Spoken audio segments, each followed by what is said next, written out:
सदनिका घोटाळ्यातील आरोपी माणिकराव कोकाटे यांच्यावर थोड्याच वेळात अँजिओग्राफी होणार आहे। तर अटकेसाठी नाशिक पोलिसांचं पथक पुन्हा लीलावती रुग्णालयात पोहोचलंय। अँजिओग्राफीत काहीही न आढळल्यास माणिकराव कोकाटे यांना डिस्चार्ज मिळू शकतो। दरम्यान डिस्चार्ज मिळाल्यास कोकाटेंना अटक केली जाणार आहे, त्यामुळे नाशिक पोलीस लीलावती रुग्णालयात ठाण मांडून आहेत। दरम्यान लीलावती रुग्णालय प्रशासनानं 4 वाजता त्यांचं मेडिकल बुलेटिन होणार आहे। यावेळी कोकाटेंच्या प्रकृतीची माहिती देण्यात येईल।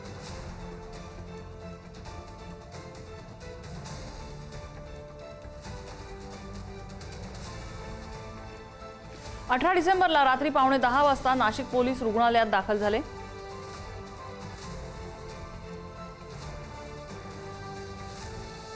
नाशिक पोलिसांनी कोकाटेंची भेट घेतल्याची माहिती आहे।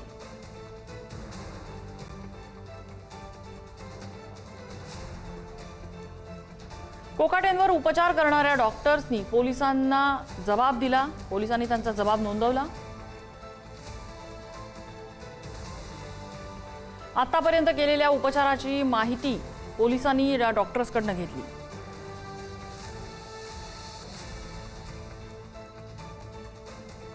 पुढे काय उपचार करणं अपेक्षित आहे याबाबतची माहिती लेखी स्वरूपात पोलिसांनी मागवलेली आहे। आणि थोड्याच वेळात हायकोर्टात कोकाटेंचा फैसला होणार आहे। हायकोर्टामध्ये कोकाटेंचं प्रकरण सुनावणीला येईल। परवाच्या दिवशी तातडीने सुनावणीला हायकोर्टाने नकार दिला होता। आजची तारीख मिळाली होती आणि अगदी थोड्याच वेळात हे प्रकरण हायकोर्टामध्ये सुनावणीला येणार आहे। वकील अनिकेत निकम हे कोकाटेंची बाजू मांडणार आहेत। कोकाटेंना हायकोर्टात दिलासा मिळतो का? त्यांच्या डोक्यावर असलेली अटकेची टांगती तलवार टळणार का? हे सगळं आपल्याला पाहावं लागणार आहे।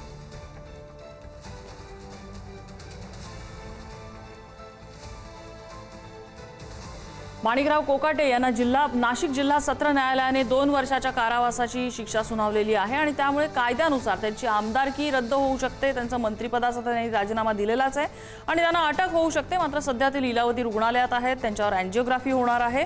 मात्र आता हायकोर्टामध्ये जी सुनावणी होते त्या सुनावणीनंतर माणिकराव कोकाटे यांना दिलासा मिळतो का हे बघावं लागणार आहे। माणिकराव कोकाटे यांच्या अटकेला स्थगिती मिळते का? त्यांची आमदारकी शाबूत राहते का की त्यांचं सदस्यत्व रद्द होतं हे आपल्याला पाहावं लागणार आहे। धनंजय दळवी आमचे प्रतिनिधी आपल्याला अपडेट देत आहेत। धनंजय, आपण जर पाहिलं तर माणिकराव कोकाटे यांच्या याचिकेवर आता थोड्याच वेळात हायकोर्टात सुनावणीला सुरुवात होणार आहे। आपण जर पाहिलं तर या सगळ्या सदनिका घोटाळ्या संदर्भात नाशिक सत्र न्यायालयाने माणिकराव कोकाटे यांचं अटक वॉरंट जारी केलं आणि त्याच्यानंतर त्यांची प्रकृती ही बिघडली आणि त्यानंतर त्यांना मुंबईतल्या लीलावती रुग्णालयात दाखल करण्यात आलं। त्याच्यानंतर त्यांच्यावर सध्या उपचार सुरू आहे। मात्र सध्या आपण जर पाहिलं तर या सगळ्यामध्ये जी त्यांना शिक्षा सुनावली त्याला स्थगिती मिळावी यासाठी त्यांनी उच्च न्यायालयामध्ये अपील केलेलं आहे आणि त्याची सुनावणी आता थोड्याच वेळात सुरुवात होईल आणि कोकाटे यांच्याकडून अनिकेत निकम हे युक्तिवाद करणार आहेत आणि त्यामुळे आता ही तात्काळ सुनावणी घेण्यासंदर्भात आधी सांगितलं होतं, मात्र त्याला कोर्टाने नकार दिला होता। त्यामुळे आज ही सुनावणी 3 वाजता पार पडते। म्हणजे आता थोड्याच वेळात या सुनावणीला सुरुवात होईल